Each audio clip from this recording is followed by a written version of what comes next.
Have you ever wondered what the world would be like if World War II never happened? It's a massive what if, right? Oh. But what if I told you that on November 8th, 1938, it's almost a full year before the invasion of Poland, history was just inches away from taking a completely different path?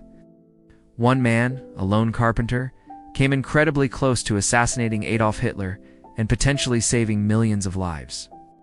This is the story of Georg Elzar, and the day the world almost changed forever. Let's set the scene. It's Munich, Germany. The year is 1938. The Nazi Party is at the height of its power. Every year on November 8th, Hitler commemorates the failed beer hall putsch of 1923. It was a sacred event for the Nazis. A day for the old guard to gather and listen to their Führers speak at the Bürgerbühne, the very beer hall where it all began. This speech was a cornerstone of Nazi propaganda, broadcast across the nation.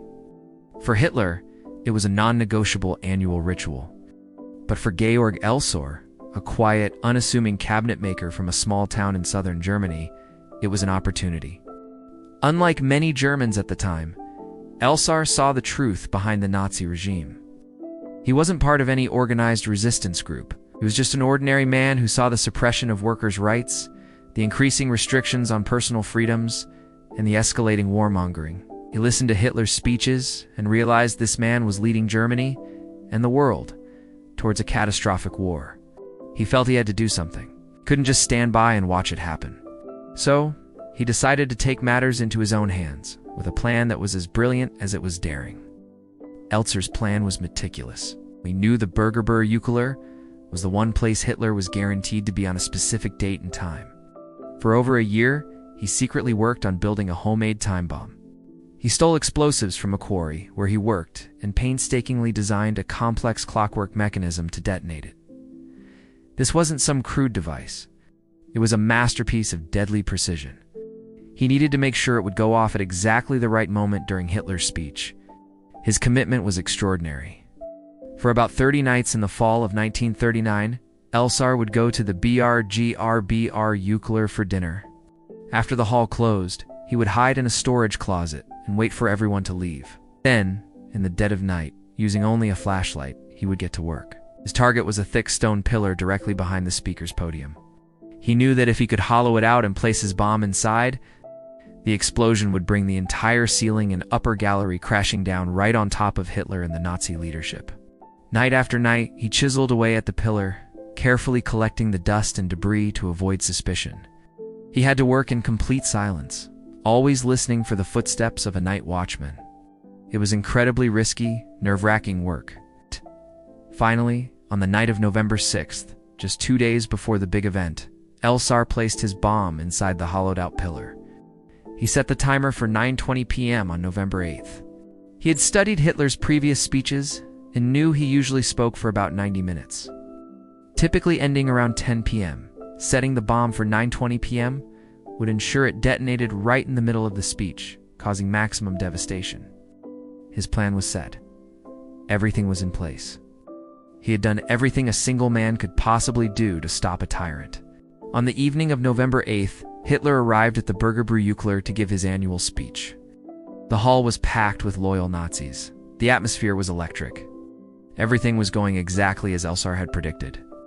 But then, fate, or perhaps just bad weather, intervened. Hitler had planned to fly back to Berlin that night, but heavy fog had grounded all flights. His only option was to take a special train, which was scheduled to depart at 9:31 p.m. To catch it, he had to cut his speech short. Instead of his usual 90-minute tirade, he spoke for just under an hour. He wrapped up his speech and left the building at 9:07 p.m., just 13 minutes later. At exactly 9:20 p.m., Elzar's bomb exploded with tremendous force. The pillar disintegrated. The ceiling and the entire gallery above came crashing down, right where Hitler had been standing moments before. The blast was devastating. 8 people were killed, and over 60 were injured. But the primary target, Adolf Hitler, was already on his way to the train station, completely unharmed. He had escaped death by a mere 13 minutes. History had hung in the balance and swung in the dictator's favor. Meanwhile, Georg Elzar was not in Munich. Believing his plan would succeed, He was already trying to cross the border into Switzerland, but his timing was unlucky. He was stopped by German border guards just before the bomb went off. They found his behavior suspicious. In his pockets, they discovered a postcard of the Burger Beer Eucler and a pair of wire cutters.